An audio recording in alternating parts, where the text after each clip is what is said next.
안녕하세요. 손해사정법인 더 맑음 김주연 손해사정사입니다. 오늘은 여성분들이 진단받는 난소종양, 그 중에서 질병분류번호 D39, 난소경계성 종양의 암진단비 보상 정보와 난소기형종의 암진단비 또는 경계성 종양 진단비 인정 조건에 대해 이야기해 보겠습니다.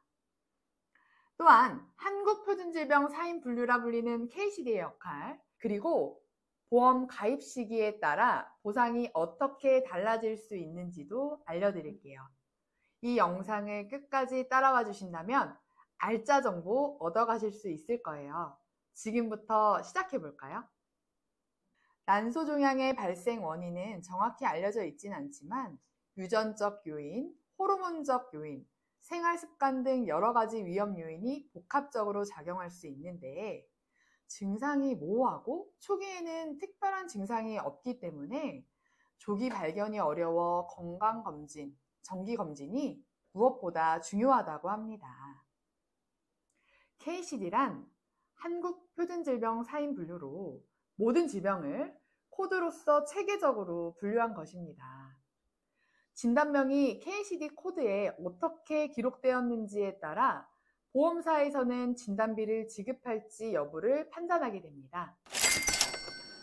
진단서상 코드가 C코드라면 암진단비로, D코드라면 제자리암 진단비나 경계성 종양 등의 진단비로 보상받을 가능성이 높아지게 되는데 D27, 난소의 양성 신생물 진단이라고 한다면 유사암 진단비나 암 진단비에 포함되진 않지만 D39 코드로 진단받게 되면 난소의 행동양식 불명 또는 미상의 신생물, 즉 난소 경계성 종양에 해당해 유사암 진단비로 보상받고 C56은 난소의 악성 신생물, 즉 난소암 진단비로 보상받을 근거가 됩니다.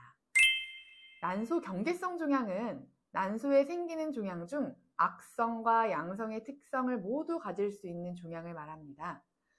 주로 20대에서 40대 사이의 여성에서 발생하며 양성 난소 종양보다 상대적으로 드물지만 난소암보다는 더 자주 나타납니다. 이러한 종양은 암의 특성을 가지고는 있지만 세포가 난소 외부로 퍼지는 것이 드물고 상대적으로 예후가 좋은 편입니다.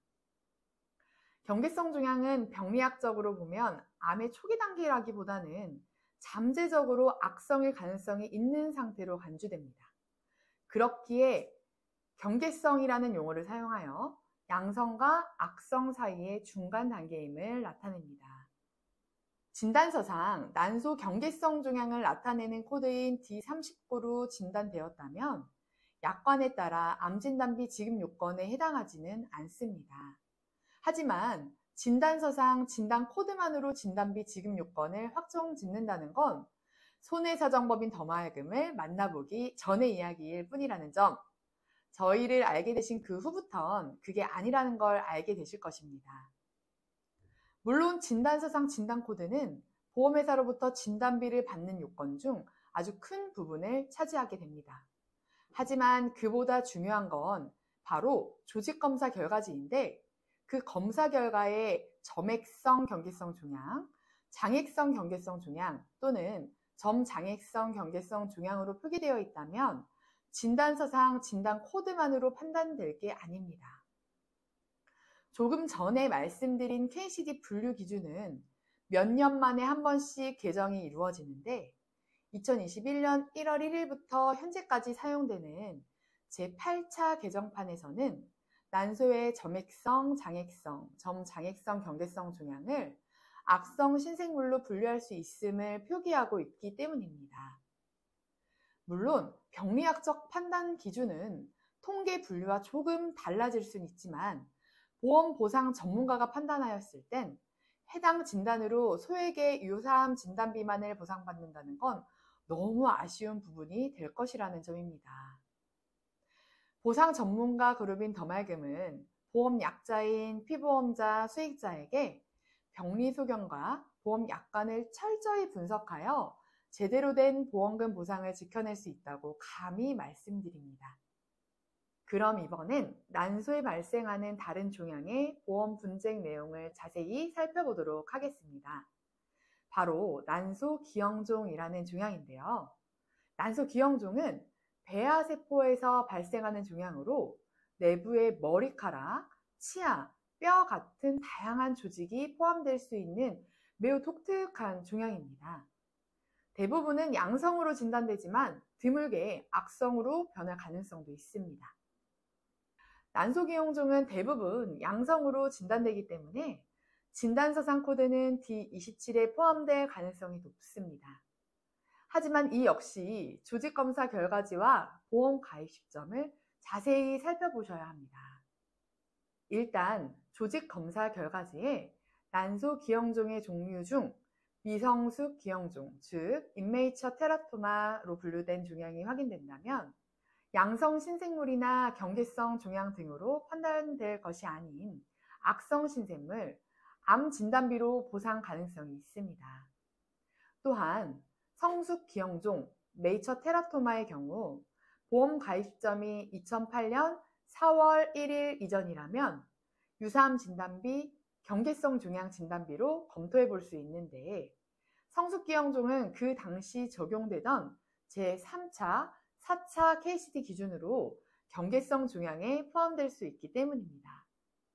물론 보험회사는 양성 종양으로 진단된 기형종에 대한 보상을 경계성 종양 진단비, 악성 종양 진단비로 보상한다는 점에 대해 단순히 생각하진 않을 것입니다.